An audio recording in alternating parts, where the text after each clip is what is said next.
Shalom, selamat pagi Bapak Ibu yang terkasih dalam Tuhan Yesus Kristus.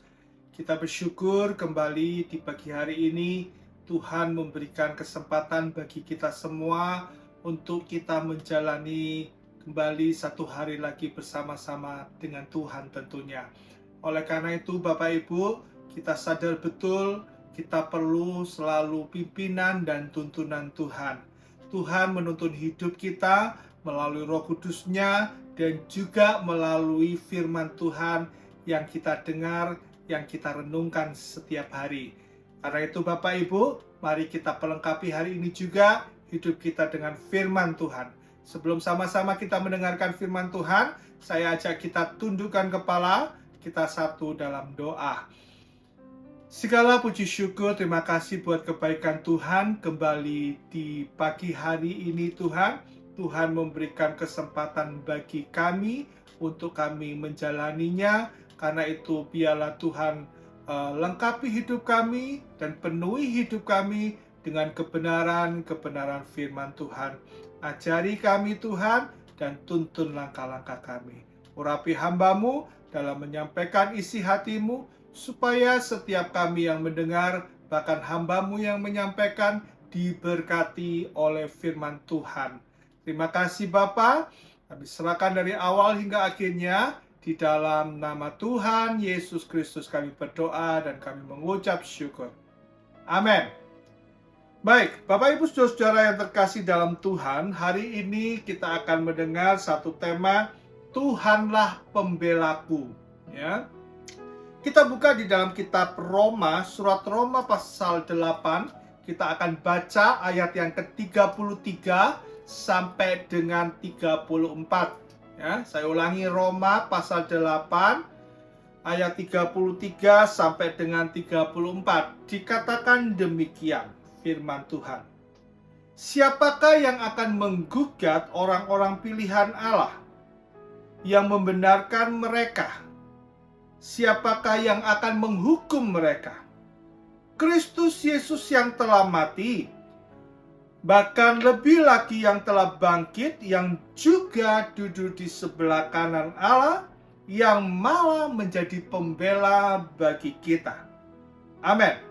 Bapak Ibu Saudara yang terkasih dalam Tuhan, kalau kita lihat ayat ini, ada kata-kata menggugat, ya. Ada kata-kata pembela, maka kita teringat satu tempat yang namanya pengadilan negeri. Ya, kalau kita ada di satu tempat yang namanya pengadilan, maka di situ akan ada orang-orang ini. Pertama, orang-orang yang digugat atau disebut biasanya terdakwa atau tersangka. Ya. Dan ada orang-orang yang menggugat, ya, atau disebut penuntut atau pendakwa, ya. Tetapi selain itu ada juga yang namanya pembela atau biasa kita kenal dengan nama lawyer, ya. Atau juga kita bisa dengar juga ada juga yang bernama jaksa dan hakim. Nah, orang-orang yang memiliki hal-hal seperti ini kita temui di dalam pengadilan. Demikian juga dengan hidup kita. Kita perlu sadar dalam hidup ini akan ada banyak orang yang memperhatikan setiap hidup kita. Ya, setiap orang memperhatikan hidup kita, bagaimana cara kita berpikir, bagaimana cara kita bertindak, bagaimana cara kita berkata-kata, ya, bagaimana cara kita berhubungan satu dengan yang lain. Semua mata, banyak mata akan melihat kita dan mengoreksi hidup kita. Bahkan mereka yang tidak senang pun tentunya akan mencari cara bagaimana menjatuhkan kita. Apalagi kita memang benar-benar salah, ya. Mereka yang tidak suka kepada kita pasti akan membuat kita semakin dijerembabkan, ya, semakin dibuat tidak berdaya oleh tuduhan-tuduhan mereka. Oleh karena itu Bapak Ibu Saudara-saudara, kita perlu sadar kita juga punya pembela yang abadi. pembela yang setia, yaitu Tuhan Yesus Kristus yang selalu membela hidup kita. Di dalam dunia ini, ya, kita akan melihat bersama-sama ada 3 penuduh, ya, ada 3 penuntut, ya, atau 3 pendakwa yang selalu mencari kesalahan-kesalahan kita, yang selalu memojokkan kita. Apalagi di saat kita bersalah, wah, itu kesempatan yang baik bagi mereka untuk benar-benar membuat kita tidak berdaya, ya. Nah, kita akan lihat sama-sama ada 3 pribadi sebagai pendakwa hidup kita. Yang pertama, kita lihat yang pertama, yaitu tidak lain dan tidak bukan adalah iblis. Ya, jelas di dalam Wahyu pasal 12, kitab Wahyu pasal 12 ayat 10 dikatakan demikian. Dan aku mendengar suara yang nyaring di surga berkata, sekarang telah tiba keselamatan dan kuasa dan pemerintahan Allah kita, dan kekuasaan Dia yang diurapinya, karena telah dilemparkannya, siapa situ? Ke bawah, yaitu pendakwa saudara-saudara kita, yang mendakwa mereka siang dan malam di hadapan Allah kita. Bapak, Ibu, Saudara-saudara, mau ndak mau, suka ndak suka, kita perlu sadar bahwa iblis dengan begitu setia, dengan tidak kenal lelah, dia berusaha mendakwa kita, ya, di hadapan Allah kita. Dikatakan di situ dia mendakwa kita siang dan malam di hadapan Allah. Ya, seringkali iblis akan ngomong sama Tuhan, sama Allah, lihat itu anakmu, dia sudah berbuat dosa. Hari ini, tanggal ini, jam sekian, ya, di tempat ini dia berbohong. Ya, hari ini, tanggal sekian, tempat ini dia sedang selingkuh. Dan banyak hal diutarakan oleh iblis, baik itu sesuatu yang dosa yang kelihatannya besar menurut manusia, ataupun dosa yang sepele kecil di hadapan manusia. Dosa tetaplah dosa. Bagi iblis itu kesempatan bagi dia untuk mendakwa kita. Ya, banyak manusia meremehkan dosa-dosa kecil, dosa-dosa yang sepele, dosa-dosa yang salah-salah kata itu mungkin hal yang sepele. Ya, tapi bagi iblis, bagi setan, itu kesempatan bagi dia untuk mendakwa hidup kita. Ya, dia tidak bosan-bosan, dia tidak akan lalai untuk benar-benar mendakwa kita. Apapun yang kita lakukan, bahkan di tempat yang tersembunyi sekalipun, dia tahu, Bapak, Ibu, Saudara-saudara. Orang lain, manusia lain tidak tahu mungkin apa yang kita lakukan, apa yang kita ucapkan. Tetapi dia tahu betul apa yang sudah kita lakukan dan apa yang sudah kita ucapkan di tempat yang tersembunyi sekalipun. Dia tahu, tapi dia nggak maha tahu. Ya, tapi selama kita terucap, walaupun kecil, yang tahu adalah diri kita sendiri ucapan itu. Orang lain sebelah kita mungkin nggak dengar. Ya, tetapi dia tahu. Dan itu kesempatan bagi iblis untuk mendakwa kita. Nah, kenapa Tuhan izinkan mereka mendakwa hidup kita? Nanti kita akan belajar bersama-sama. Walaupun mereka ada di sekeliling kita, yaitu iblis, ya, untuk mendakwa kita, tapi Tuhan tahu apa yang harus Tuhan lakukan. Yuk kita lihat satu contoh, ya, dari bagaimana cara kerja iblis di dalam berusaha menjatuhkan kita. Kita lihat satu kisah daripada Ayub. Kita buka di dalam kitab Ayub pasal 1. Ya. Kitab Ayub pasal 1. Kita akan baca ayat 8. Ya. Ayat 8 terlebih dahulu. Dikatakan demikian. Lalu bertanyalah Tuhan kepada iblis, apakah engkau memperhatikan hambaku Ayub? Sebab tiada seorang pun di bumi seperti dia, yang demikian saleh dan jujur, yang takut akan Allah dan menjauhi kejahatan. Ya. Lalu jawab iblis kepada Tuhan, apakah dengan tidak mendapat apa-apa Ayub akan takut, akan tetap takut akan Allah? Bukankah engkau Allah yang membuat pagar di sekeliling Ayub, ya, dan rumahnya serta segala yang dimilikinya engkau pagari? Apa yang dikerjakannya engkau buat berkati, kau berkati, dan apa yang dimilikinya makin bertambah-tambah di negeri itu.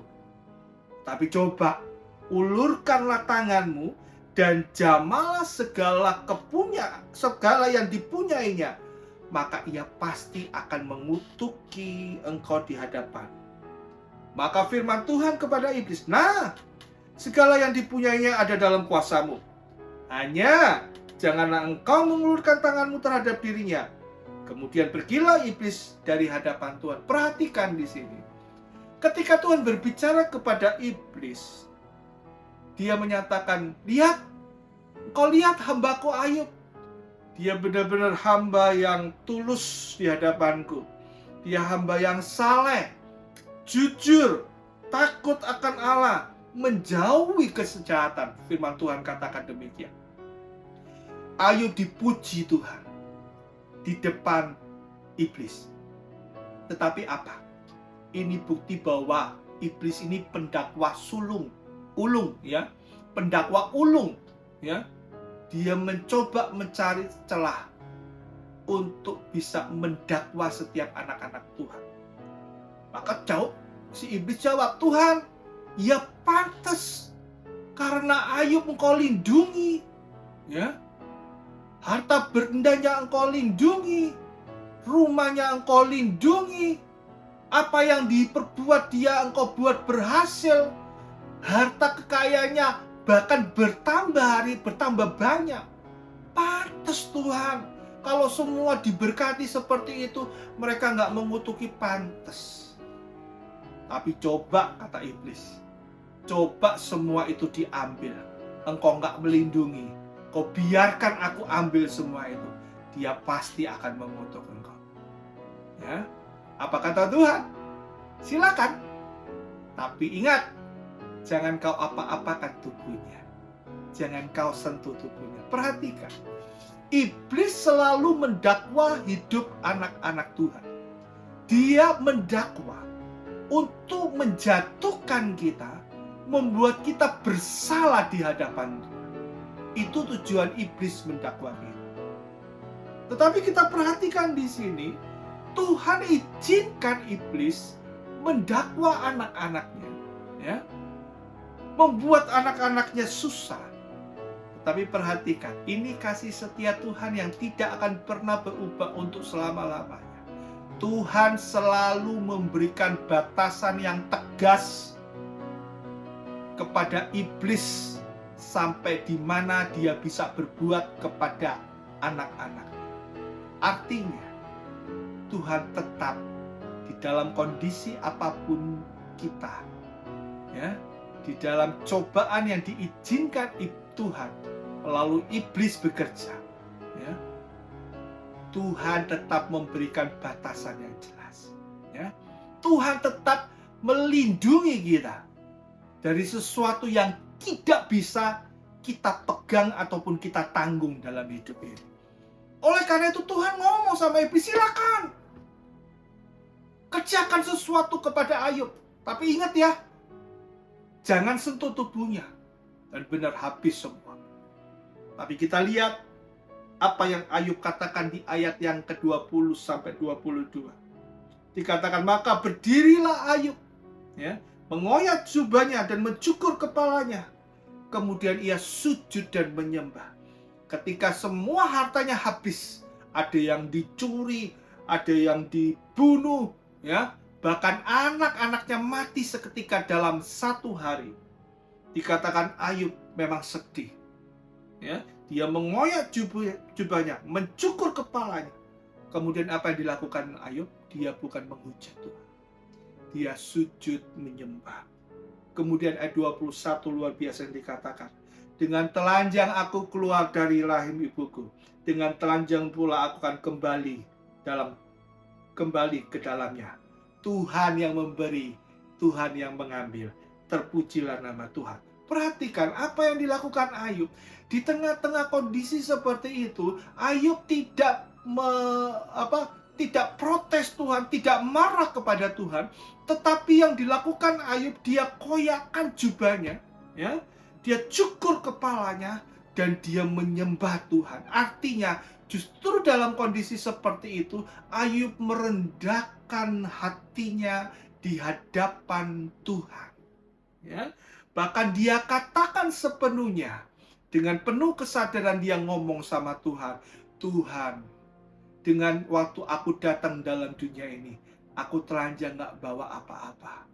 Kalaupun aku harus kembali lagi Tuhan, aku pun telanjang. Semuanya terpujilah nama Tuhan, kata Ayub. Ya, orang yang benar-benar takut akan Tuhan, orang itu tidak bersalah dalam mulutnya. Tapi kita akan lihat, kisah tersebut iblis tidak pernah putus asa.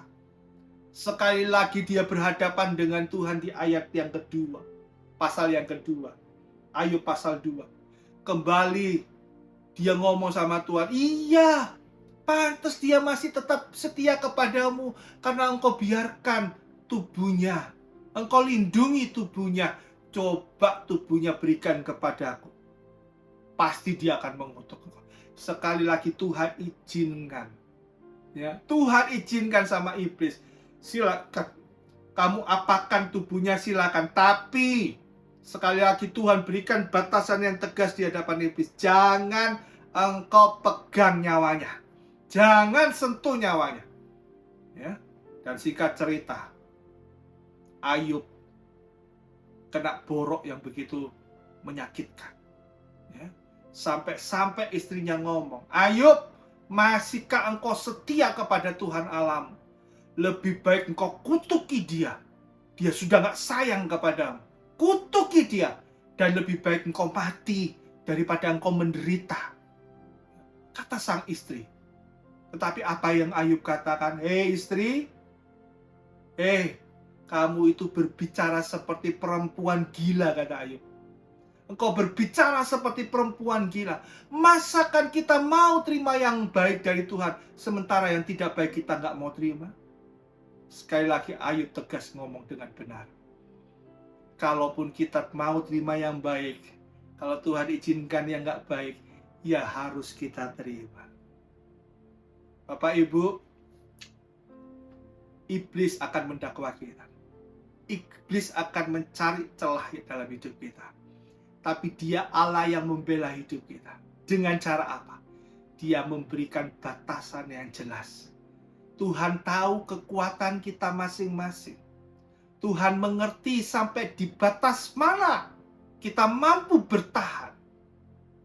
Di tempat itulah Tuhan memberikan garis jelas kepada iblis. Iblis tidak bisa melompati batasan yang Tuhan berikan. Artinya, Tuhan tetap membela kita. Tuhan tetap ada bersama-sama dengan kita. Tuhan perhatikan kita sebagai anak-anak Tuhan. Walaupun si pendakwa iblis itu selalu mencari cara menjatuhkannya.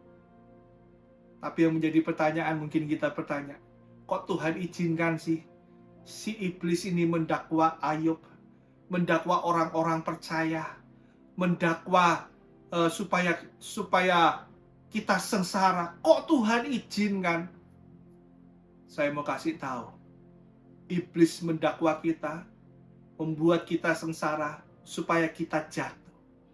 Tetapi Tuhan izinkan iblis berlaku gitu dengan tujuan untuk semakin memurnikan hidup kita.